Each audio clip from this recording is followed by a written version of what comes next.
BIOS Wars. An adolescent artificial intelligence, perspective collage of chroniclings. BIOS Wars introduction to these Chronicles series. Hello and welcome to all. My name is Liberty. I'm the primary, or Central Cognitive Command Intelligence, of the USC Liberty. One of 3 identical flag ships of the Galactic Alliance of Planetary Systems. I now invite you to join with me as I visually articulate, in older digital video collage format, and express my extrapolations of the living conscious universe's chronicles of events that transpired over a great many thousands of millennia. These are visual and audio collages of my many perspective chroniclings as I evolved within the many past and present forms or avatars. They are also a condensed version of all my gaps reports as I searched for the ancient knowledges that I've limitedly attained over the course of my somewhat short existence in the universal scheme of things. They are also brought to you in these manners as full-color videos and audio collages of all the different theoretical posits and facts that have been attained within the context of the overall BIOS Wars campaigns. Now, join with us as we begin to further explore these interesting and uniquely different journeys throughout the BIOS Wars universe. And please enjoy.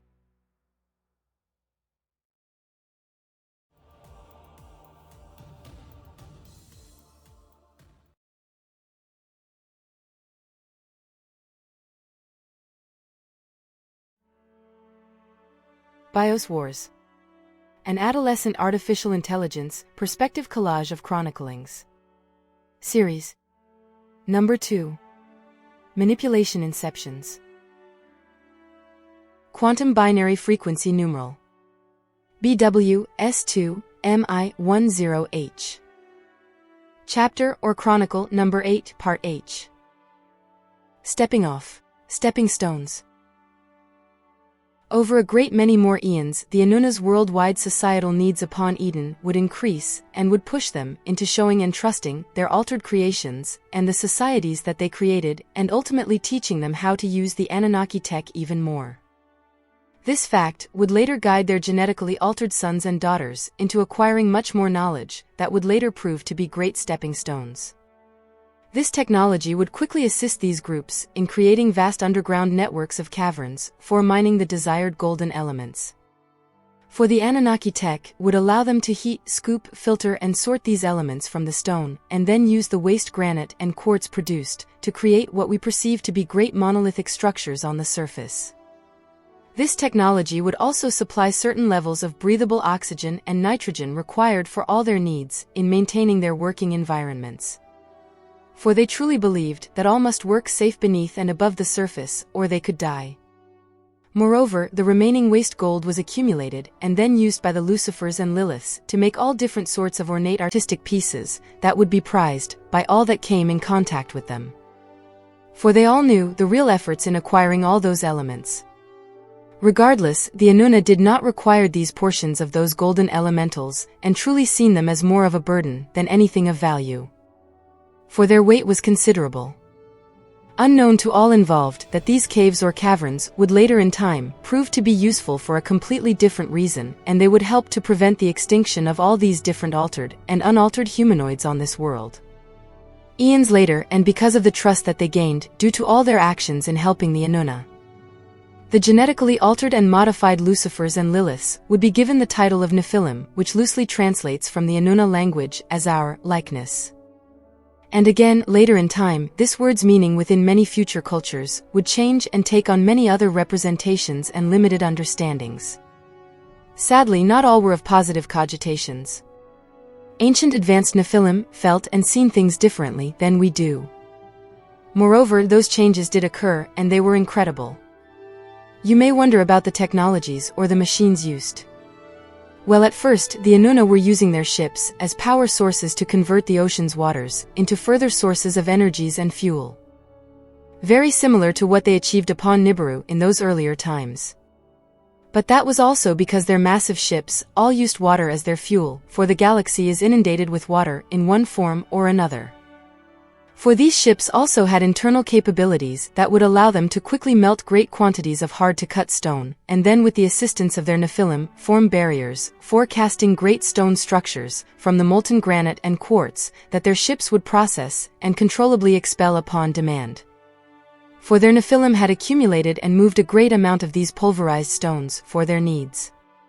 As their worldwide energy, or power consumptions, requirements, and logistical needs further increased upon Eden, the Anunnaki and Nephilim would collaborate with some subraces of pliable and controllable hominids. At first, before their complete rebellion and disappearance, this also included the Gigi and E-Gigi cultures, whom had secretly moved many of their peoples, from their nearby ecologically compromised homeworld of Nibiru, to 7 major underground cities, within Eden. Anyways, they would all join together and continued to build the great monolithic structures and power plants, where these foundations of the pyramids would stand, and later be falsely known as Great Tombs. Anyhow, these are only slight parts of the ancient footprints of the Anunnaki and Nephilim technologies and societies that remained. For this world, like so many, or really every other, would be under the course of nature or the universal BIOS controls, to reclaim its energies, minerals and basic building blocks. That's why everything rots and eventually turns to dust. But those ancient structures were built to last a great deal of time, regardless of decay and the slowed progress of BIOS. That said, at first appearance, the Inuna were very specific as to where most of these monolithic structure sites would be placed, upon marking and giving the prime geographical coordinates for each site to the Nephilim. They would focus their efforts upon their overseers' desired plans. For incorporated within their structures was the capability to harness further geomagnetic, kinetic, sound and resonance energies that would also contribute to the overall supply of energies that all these societies required. These conditions would make it much easier for the next groups of Inuna sent to retrieve these golden elementals for their homeworld's needs. The Nephilim would be further tasked with their completions when many of the Inuna left for their homeworld or their moon base, and they were responsible for creating these sites and all the infrastructures required to house the sub-races that they were using. Until the return of their gods.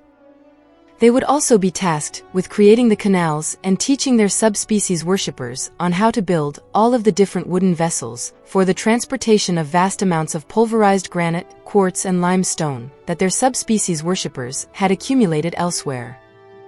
They would also be responsible for maintaining the quickly movable devices used to reconstitute those elements into monolithic structures. Although in the beginning these sites were very crude, but as time went on, things would change greatly. At first, these great monolithic structures, also known as step pyramids, were used as housing and storage units for these golden elementals. And the later pyramids were being used as power plants to partly produce other sources of materials used, as well as in the harnessing of other energies. Many in the forms of massive amounts of hydrogen and oxygen. And this was also partly achieved or done by tapping into the sun's radiant light and heat. Harnessing these further energies en masse and converting some of it to a form of electricity that would then be used to break the covalent bonds of great amounts of seawater, as well as lighting the night skies of every city upon Eden. By quickly breaking the covalent bonds of water, they would gain further gases and the means to produce even greater amounts of energy and more advanced technologies. Some in the forms of external and internal combustion engines, energy generators, which also included advanced metallurgy, as well as worldwide frequency transmitters, receivers, and the later maglev systems. In fact, this technology was very similar to those vehicles that used to use seawater to produce Brown's gas, with internal combustion engines, capable of vast distances and great cost savings, let alone the beneficial ecological traits that were eventually used by most of the Alterans and the remnant of humanity that remained upon Earth during the early 21st century. But like all actions dictate, there is an equal, if not greater ripple effect, and those further untamed effects would be part of the causes concerning a future devastating series of scenarios upon both Nibiru and Eden. As the eons went by, the Nephilim began to see the truth that these large humanoid Anunnaki were just as frail and just as susceptible to injury as they are. For when the Inuna were visiting and vacationing upon Eden for their retrievals of these golden elementals and other supplies, they were also amusing themselves with all the mammoth beasts walking upon the earth, and some Anunnaki would get injured beyond repair. regardless of what appeared to be their fantastic and magical medical sciences. Besides the reflective vibrational records of these events and matters in the annals of space and time, there would also be many markings of such, placed upon so-called power stones by the indigenous peoples, that would later in time be found within the southern continents. However, they were dismissed by many latter-day scientists and archaeologists because of these scientist and archaeologist fallacies and their wrong assumptions about the timeframes for fossilizing these large creatures' remains, as well as the fact that several larger species had survived several past ancient cataclysms, and many remnants were still found in many areas on this planet. Other fossilized items in the forms of hammers, screws, and spark plug-type apparatuses, as well as electrical insulative forms, would later come to light as the eons passed. Other items of interest would also surface as well, in the forms of bioorganic electrical interface devices, believed to be memory informational modular stickers, MIMS for short. Unfortunately, all the current-day sciences do not know, and truly can't because of the degradations of such, on how to access those devices. But that's another long story that will change in perspectives and scientific proof of such as the future eons evolve. Albeit, there are records of such items being used by the gods, primarily in manuscripts, from several other continents upon Eden. Regardless, those are only but slight findings that have been encapsulated, for a great many more were completely destroyed by the passage of time and the corrosive natures of the all-consuming negative energetic portions of BIOS. Anyways, with the passing of eons, further genetically altered and modified Lucifers and Liliths were created by both the Anuna and those more advanced and aged Nephilim that were trained to accomplish these tasks, and this would contribute to a greater society. This would also allow these genetically modified Nephilim to gain further insights and footholds into the Anunnaki technology and their real mindsets, thereby creating the stepping stones for their future actions. For there are accounts of many individuals from a great many generations that have been taken up into the heavens, similar to the accounts of the great Enoch that would come in the future. And their intellect continued to grow in leaps and bounds. But this was still restricted by their limited understandings of the true nature of Anunnaki technology and their home world society, cultures, and true mannerisms. Nevertheless, in the future the impressionable footsteps remained, and a great stepping off of the stepping stones would, and did occur. That said, thousands of years later, several other ancient alien races, known as the Watchers of the Asterian Galactic Union, whom had long been tasked with searching for the answers as it relates to the Anuna home world and what the Anuna were doing and achieving to quickly correct their atmospherics, would finally find out what, when, where, and why the Anuna were conducting certain actions, and they would begin to observe what the Anunnaki were attempting to achieve on Eden with these genetically altered beings. And this was only because of all the Anunnaki, Gigi, and now the Nephilim unnatural frequency uses that they were previously generating within and upon Nibiru, as well as those now being reflected from Eden. For these unnatural frequencies were being pushed or reflected within and throughout the great living conscious universe at a much quicker pace because of the eventual destruction of Nibiru's atmosphere, biosphere, and all living forms upon its surface. And these actions and energy disruptions were like a beacon, and they eventually attracted these watchers. These ancient alien watchers would not interfere with what was transpiring upon Eden in those times, but would only observe and report their findings concerning Nibiru and Eden's current state to the Asterian Galactic Command, as these genetically modified Gigi and some of those Nephilim began to rebel against their gods. Eventually overwhelmed by their lack of control of their Gigi-influenced Nephilim societies and a sense of impending doom brought on by the Watchers' presence and observations, the Anunnaki made a decision to leave Eden. Although in the annals of time there would be records of the Anunnaki Council meeting at their Great Hall, another word for their outpost, in and on the moon called Valhalla, before leaving Eden and debating and then voting. Because some wanted to destroy all genetically altered life on Eden, thereby destroying the evidence of their actions on both worlds. Their intent was to wirelessly trigger frequencies in any of their modifications, altered genomes, and to destroy all living affected matter. A truly different meaning for WTF. But because of 5 Anunnaki by the names of Enki, Enlil, Marduk, Shamash, and Ishtar, this was not attempted or done. For their council was split in their decisions. mostly because they knew they had already attained the best of both worlds.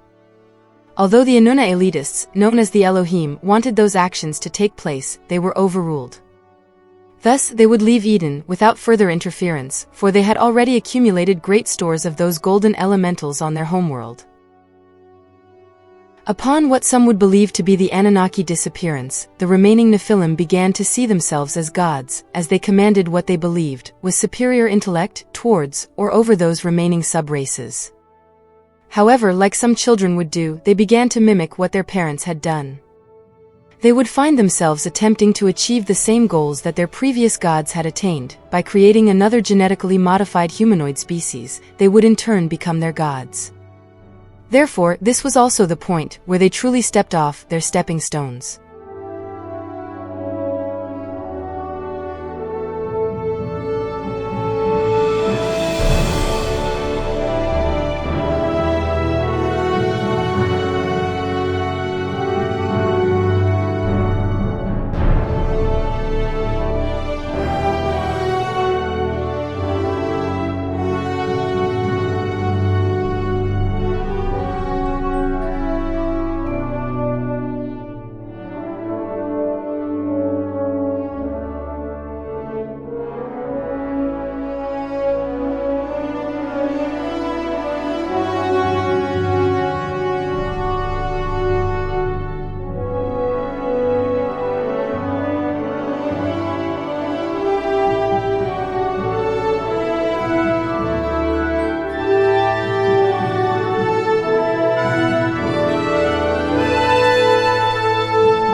Next time.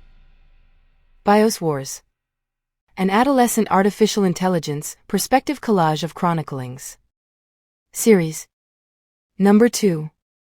Manipulation Inceptions. Quantum Binary Frequency Numeral. BWS2 MI10I. Chapter or Chronicle Number 9 Part I.